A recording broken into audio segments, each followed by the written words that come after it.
Coogler's movie Sinners has been out long enough, but I wasn't too impressed with the villains. Let's talk about why they fell flat.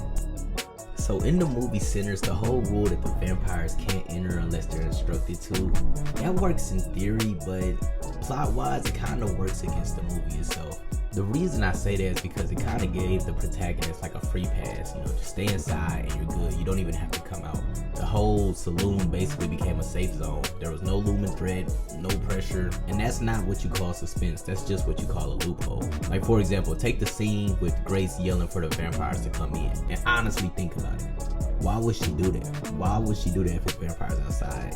It didn't feel like a character choice. It honestly just felt like the writers forcing the story forward because they know they had to make the villains and the protagonists meet at some point. And honestly, to me, that's not what you call good conflict.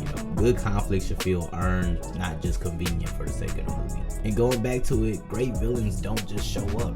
They apply pressure. There's always some external pressure or some goal that the protagonist has to go against in order to stop the villain. For example, in Planet of the Apes 3, War of the Planet of the Apes, you had Caesar who had to take down a general before the US military got there and dropped bombs on her head. In this movie, the vampires didn't apply any external pressure or anything like that. They only became dangerous when the heroes made stupid mistakes like telling them to come in a tavern. Now don't get me wrong, Sinners isn't a bad movie. It got some style, tone, and it's actually some solid moments in it that I really like.